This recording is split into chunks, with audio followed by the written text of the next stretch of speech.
সকালের ঠান্ডা কুয়াশা ভেদ করে আমরা বের হয়ে পড়লাম নওগাঁ আলতাদিঘির উদ্দেশ্যে। লক্ষ্য একটাই, তাজা খেজুরের রস। জঙ্গল ঘেরা সেই শান্ত রাস্তা ধরে এগোতেই হঠাৎ গাড়ির চাকা পাংচার। কিন্তু এটাই তো আমাদের ট্রাভেল ভাইব। অ্যাডভেঞ্চার ছাড়া কি ব্লগ জমে? চলেন তাহলে দেখাই আপনাদের সকালের খেজুরের রস, আলতাদিঘির বনের নীরবতা আর আমাদের ছোট্ট কিন্তু মজার বিপত্তিকর পূর্ণ গল্প। তো চলুন শুরু করা যাক আজকের ভিডিও। এখন বাজে সকাল 5:43, মানে প্রায় সকাল 5:45। আর এই যে ফ্রিল্যান্সিং সেক্টরে যারা কাজ করেন তারা তো জানেনই যে রাত্রেবেলা ঘুম মানে হয় না। যেমন আমি সারা রাত ক্লায়েন্টদের সাথে কাজ করে ঘুমাতে ঘুমাতে সকাল 6টা-7টা বেজে যায়। তো আমার আজকে সেই অবস্থা, ঘুমিয়েছি সেই 3টায়, আর এখন অলরেডি 5:44, মানে আমি 5:30টায় ঘুম থেকে উঠে গেছি।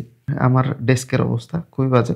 আর আমি সাথে নিচ্ছি এই যে আমার সবসময়ের সাথী পাওয়ার ব্যাংক। আর আমার সাথে আজকে যাচ্ছে হচ্ছে মেহেদি, রাফি, আতর ভাই, লামিয়া, এই তো। আর আতর ভাই আর লামিয়া অলরেডি রাজশাহী থেকে চলে এসছে। আমরা চাঁপাইনবাবগঞ্জ হয়ে বা কানসাট হয়ে বেরোবো, সেটা দেখাবো।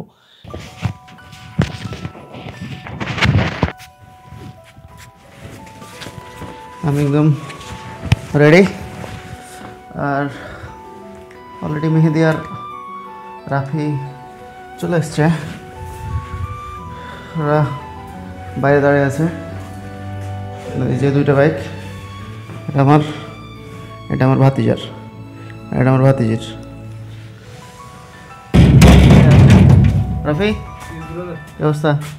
মেহেদি গার্লফ্রেন্ড নিয়ে ব্যস্ত? আমি সকালবেলা দেখছি কি অবস্থা দেশের। রাফি আজকে যেখানে নিয়ে যাব সে সেখানেই যাবে। চলো আমরা এখন রওনা দেব। আতর ভাই রোডে দাঁড়ায় আছে, ওখান থেকে একসাথে জয়েন হয়, দেন রওনা দেবো। ওই জায়গাটা একটু অন্ধকার। তারপর আর কি, রোডে এসে রাফির সাথে, আতর ভাইয়ের সাথে, সবার সাথে দেখা হলো।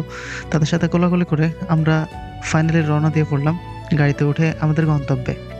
আমরা গাড়িতে তেল লোড করলাম, আবার রওনা দেব। আর এই যে রাফির প্রচুর গরম, সে কারণে কোনো কিছু পরে নাই, মানে শুধু টি শার্ট। হ্যাঁ, আর এই যে এখানে আমাদের আতর ভাই খালি মোবাইল টিপানে ব্যস্ত।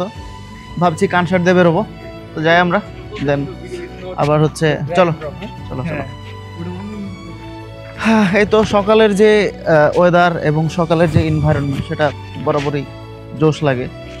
আর এই যে এই সকালের শিবগঞ্জের যে এনভায়রনমেন্ট, সকালবেলা হালকা হালকা কুয়াশা আছে, এখানে একটা কুকুর রেস্ট করছে, এখানে হচ্ছে মানুষজন ওয়াকে বের হয়েছে। হ্যাঁ, রাস্তা একদম পুরো ফাঁকা। তো এই ওয়েদারটা আমি বেসিক্যালি খুবই বেশি মিস করি। আর এখন কুয়াশা নাই, কুয়াশা হয়তো ডিসেম্বরের মিডল বা লাস্টে না মিডল থেকেই পড়বে। তো আই লাভ কুয়াশা, আই লাভ ফগ, বাট কী করার, ফগ কুয়াশা মশা মানে একই বিষয়, সেটা হচ্ছে নাই। তো যাই, আমরা বক বক না করে আবার রওনা দিলাম আমাদের গন্তব্যে।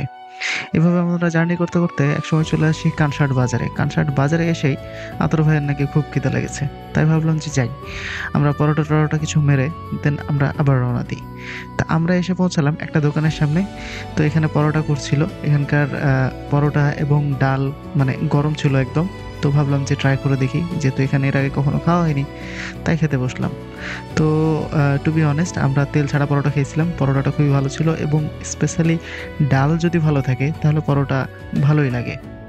এখানকার ডালটা অসম্ভব ভালো ছিল, মানে মশলার যে স্মেল সেটা অনেক সুন্দর ছিল, তবে লবণ একটু কম ছিল, লবণ একটু সামান্য দিয়ে আমরা খেয়ে দিয়ে দেন আমরা চা খেয়ে আবার রওনা দিয়ে পড়লাম।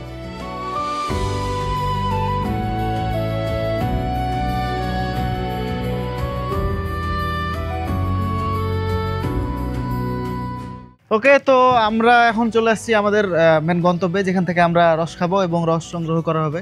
এর আগে যেখান থেকে নিয়েছিলাম বেসিক্যালি মনে হয় সেখানেই। আর এখন বাজছে সকাল 8টা 18, আর আমরা দেখি কিভাবে খেজুর রস সংগ্রহ করা হয়। এর আগে এখান থেকে রস সংগ্রহ করা হয়েছিল, এই গাছ থেকেই না? হ্যাঁ, এর আগে এখান থেকে খেয়ে গেছি। বেলা বেশি হয়ে গেছে বুঝছেন। এখানে হচ্ছে এই যে দুইটা বোতল, এই যে এটা একটা আর ওখানে একটা আছে মাটির কলস, এই যে এটা হচ্ছে মাটির কলস। এখানেও মোটামুটি বাপরে ভালোই ভারী। তুমি চাটতে পারবে? পারবে না? ভারী ভালো আছে। এটা হচ্ছে, তবে আর একটু সকালে আসলে মনে হয় বেশি ভালো হতো। হ্যাঁ আসবো, আবার আসবো এই সিজনে, আবার আসবো। না আজকে থাকবো না, আবার আসবো। ছোটতে দেখা যেত এই যে এভাবে বসে একদম দলিল টলিল বের করা।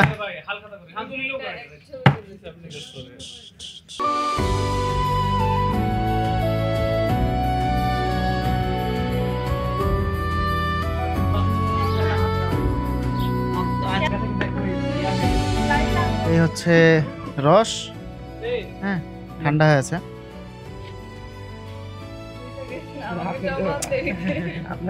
সেই এটার যে টেস্ট একদম পুরো শৈশব কালের যেই স্মৃতি আছে সেটা মনে করে দেয়। সেই শীতের সময় এই জিনিসটা না খেলে মনে হয় যে স্মৃতি উপভোগ করা হলো না, না উইন্টারই পার হয়ে গেল। আমরা মুড়িতে ট্রাই করবো। এই যে মুড়ি, খেজুরের রসের সাথে মুড়ি, এটা না হলে মানায় না। আর খেজুরের রস ছাড়া শীতও মানায় না। সেই আপনারা হচ্ছে কত করে কেজি বিক্রি করেন? 40 টাকা কেজি। 40 টাকা কেজি। আর গ্লাস? গিলাস ওরকম 10 টাকা গ্লাস বিক্রি করি। আমার 3 গ্লাস আছে। বিষয় হচ্ছে যে আপনারা যদি কেউ বাইরে থেকে আসেন সেক্ষেত্রে 2 দিন আগে বলে রাখলে এনারা খুব ভালোভাবে ওটাকে হচ্ছে ঢেকে ঢুকে রাখবে, আর মানে খুব যত্ন সহকারে নামিয়ে আপনাদেরকে দিবে। এই তো এই যে এখানকার ছোট বাচ্চাও খাচ্ছে। তোমার নাম কি? কি নাম তোমার? নাম কি? না খাওয়া তো ব্যস্ত, নাম বলবো না। আতর ভাই আপনার কাছে কেমন লাগলো? সবকিছু ঠিক আছে, কিন্তু আমাদের লেট হওয়ার কারণে হচ্ছে একটু মানে ইয়া হয়ে গেছে, একটা মানে আছে না একটা ঝাঁজ। হ্যাঁ ঝাঁজ আসছে, এই ঝাঁজটা খুবই খারাপ লাগতেছে। লামিয়া তোমার কাছে কেমন লাগলো? তোমার কাছে সবসময় সেই লাগে। রাফি কেমন লাগলো? গোলাপি। তুমি তো গোলাপি, কিন্তু কেমন লাগলো খাইতে, কেমন লাগলো? আমার কাছে মনে হয় যে খেজুরের রস সাথে মুড়ি আর সাথে হচ্ছে শীতের মানে এই যে কুয়াশাচ্ছন্ন সকাল, এটা ছাড়া মানে শীত উপভোগ আমার কাছে মনে হয় যে মানে অসম্পূর্ণ থেকে যায়। এই হলো বিষয়। আমরা আবার আসবো, এটা তো প্রথমেই, আমরা আবার হয়তো 10-15 দিন পরে আবার আসবো। মানুষজন খুবই আন্তরিক, এরা অতিথি আপ্যায়ন করতে খুবই পছন্দ করেন, খুবই হচ্ছে মানে কি বলে খুবই যত্ন সহকারে এনারা হচ্ছে অতিথি আপ্যায়ন করেন। এই তো এখানে অনেক মানুষজন দাঁড়িয়ে আছে যারা আমাদের দেখছে যে আমরা আসছি খাইতে, অনেক সবাই দাঁড়িয়ে দেখছে, যেটা আসলে মানে গ্রামে যেটা হচ্ছে চোখে পড়ে। আর এটা হচ্ছে এখানে সব মাটির বাড়ি, এই যে এখানে দেখতে পাবেন, এখানে এটা হচ্ছে দুইতলা হচ্ছে মাটির বাড়ি। এখানে বেসিক্যালি হচ্ছে সবই মাটির বাড়ি, দালান বাড়িও আছে কিন্তু এখানে হচ্ছে মাটির বাড়ি বেশি। এই যে ছোট বাচ্চা স্কুল যাচ্ছে, এগুলোতে হচ্ছে এই যে নসিমন যেটা বলে, এগুলোতে করে হচ্ছে যে স্কুলের বা হচ্ছে মাদ্রাসার যেই ছাত্রছাত্রী আছে, ছোট ছোট বাচ্চারা আছে, তাদের হচ্ছে নিয়ে যাওয়া আসা করা হয়। কোথায় যাচ্ছ তুমি? স্কুলে যাচ্ছ? কত দূর তোমার স্কুল? শোনা দেখি, হেঁটে হেঁটে যাবা? এই যে এভাবেই এখানকার মানুষ জীবনযাপন করে থাকে, এই হচ্ছে বিষয়। তো আমার বেসিক্যালি এখানে আসলে খুবই ভালো লাগে। এখানকার মানুষজন, এখানকার ওয়েদার, এখানকার এনভায়রনমেন্ট, মানে থাকে না যে একটা অন্যরকম ফিল দেয়, মানে একটা আপন ফিল দেয়, মনে হয় যে না বাইরে কোথাও যাচ্ছি না, নিজেদের মানুষদের কাছেই আছি, এরকম। তারপর আমরা এই জায়গা এবং এই জায়গার মানুষদের বিদায় দিয়ে রওনা দিয়ে ফেলি নওগাঁর উদ্দেশ্যে রওনা দিতে দিতে আমরা মূলত টায়ার্ডই হয়ে যাই। রাস্তার দুই পাশে দাঁড়িয়ে আছে বড় বড় গাছ, মধ্যে দিয়ে রাস্তা, এবং মাঝে মাঝে চোখে পড়ছে দুই পাশে ফাঁকা মাঠ। তো এই সব কিছু আসলে ভালোই লাগে জার্নিতে। তো আমরা এক পর্যায়ে পৌঁছাই নওগাঁয় আলতাদিঘিতে। তবে নওগাঁর আলতাদিঘির থেকে নওগাঁতে যে ফরেস্টটা আছে সেটা অনেক বেশি সুন্দর লাগে। আর বেসিক্যালি হচ্ছে যদি মেঘাচ্ছন্ন দিন হয়, মানে মেঘলা দিন হয়, তো সেই দিনটা আরও বেশি সুন্দর লাগে, কারণ সূর্যের আলো সেই ফরেস্টের মধ্যে খুব একটা বেশি পড়ে না, সে কারণে ফরেস্টটা অনেক বেশি মানে গভীর মনে হয়, যদিও ফরেস্টটা আসলেই গভীর। তবে লাইট না থাকলে ফরেস্টটা মানে মনে হয় যে কোনো হরর মুভির শুটিং সেট এরকম মনে হয়। তো আমি যতবার এসেছি এই জায়গাটা আমার অনেক বেশি ফেভারিট, অনেক বেশি ভালো লাগে। তো আমরা পুরো ফরেস্টটা ঘুরে একদম শেষ মাথায় একটা দোকান আছে, যেখানে আমরা যখনই আসি এখানে সেখানেই আমাদের মুড়ি মাখা এবং চা খাওয়া হয়। তো আমরা সেখানেই দাঁড়াই চা খাওয়ার জন্যে।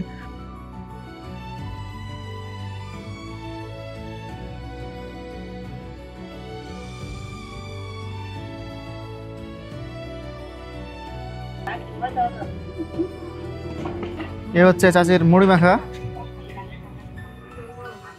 মুড়ি, তারপরে হচ্ছে ওই যে বুট মরিচ এগুলো দেওয়া আছে।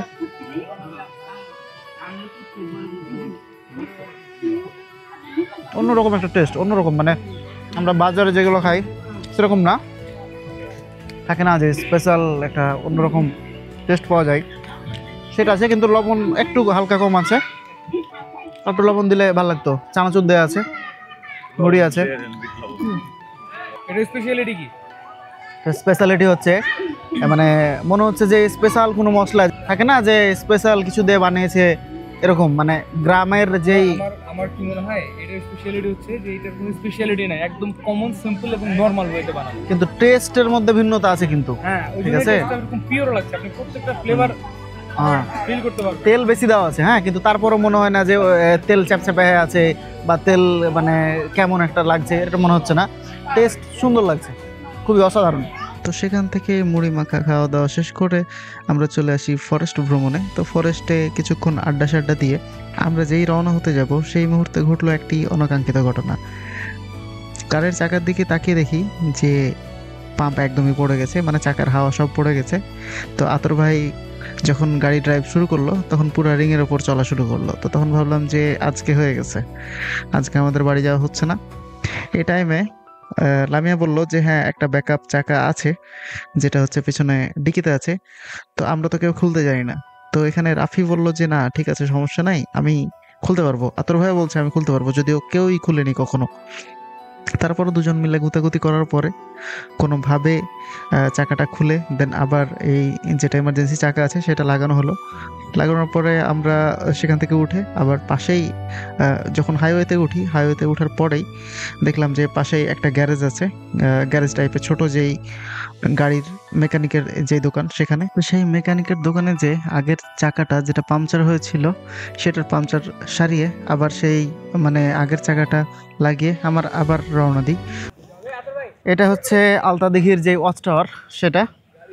আর এখানে এই যে দেখতে পাচ্ছেন বিভিন্ন ধরনের বাইক টাইক অনেকগুলো আছে। আর আগে এই দোকানগুলো ছিল না, ওয়াচ টাওয়ার হওয়ার পরে এখানে মানুষজন বিভিন্ন জায়গা থেকে মানুষজন আসে, সে কারণে এখানে কিছু দোকানপাটও দেওয়া হয়েছে। আর এখানে বাচ্চাদের কিছু খেলনার দোকান আছে, যেমন এখানে বাচ্চাদের খেলনা আছে, এখানে আইসক্রিম আছে, ফুচকা আছে। ওয়াচ টাওয়ার দেওয়া মূলত হচ্ছে 1 বছর হয়েছে। ওই যে ওপরে মানুষজন দেখা হয়তো যাচ্ছে না ভালোভাবে। আর ওইখানে বিভিন্ন ধরনের গাড়ি মানে মাইক্রো, তারপরে যে নসুমনগুলো থাকে সেগুলা, তারপরে যে ভ্যান টাইপের গাড়ি, যে বাচ্চা কাচ্চা এখানে আছে, মানুষজন আসছে। আর মেইনলি যে আলতা দিঘি সেইটা হচ্ছে সামনে আছে। আপনারা অনেকে ভাবতে পারেন যে আলতা দিঘি বলছে, দেখাচ্ছে জঙ্গল, দেখাচ্ছে ওয়াচ টাওয়ার। তো এই হচ্ছে আলতা দিঘি, যেটা আপনাদের দেখাতে আসলাম। এখানে প্রচুর রোদে কিছু দেখা যাচ্ছে না, এরকম একটা অবস্থা। আর গরমও আছে। এই দিঘি হচ্ছে আলতা দিঘি। এখন পানি কম, এর আগে যখন এসেছিলাম ভরপুর পানি ছিল। আর ওই পাশে হচ্ছে ইন্ডিয়ার বর্ডার, ওই পাশ হচ্ছে ইন্ডিয়া। তো আড্ডা সাড্ডা দিয়ে দেন আবার রওনা দিলাম। তো জার্নিটা এই শেষ মুহূর্তে এসে আমরা আবার এনজয় করতে শুরু করেছিলাম, কারণ ওই টাইমে সবার ঘুম কেটে গেছে, অলরেডি মিডিলে ঘুম আসছিল। তো তারপরে আমরা প্রচণ্ড মানে আমরা ভাবলাম যে আমাদের খিদে লেগেছে। তো আমরা চাঁপাইনবাবগঞ্জে এসে পৌঁছাতে আমাদের সবারই খুবই খিদে লেগে গেছে। তো চাঁপাইনবাবগঞ্জে এসে ভাবলাম যে না কালাভুনা খাবো, সে কারণে আমরা চলে গেলাম যে মহানন্দা কাউন্টারের সামনে যে নইমুদ্দিনের হোটেল আছে সেখানে। তো সেখানে আমরা অর্ডার করলাম হচ্ছে কালাভুনা।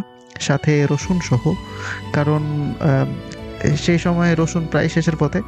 আর কালাভুনার সাথে এখানে রসুন দেওয়া হয়, গোটা গোটা রসুন। তো সেটা মানে আপনারা যারা খান তাদের অবশ্যই আশা করি যে খুবই ভালো লাগবে বা খুবই ভালো লাগে এই জিনিসটা। তো আমরা এখানে খাওয়া দাওয়া শেষ করে আর বেশি খুব একটা এখানে টাইম স্পেন্ড করলাম না। আমরা ভাবলাম যে হ্যাঁ, আজকের মতো জার্নি আমাদের শেষ। তো এই তো আমাদের জার্নি এবং আমাদের ভিডিও এখানে শেষ হচ্ছে।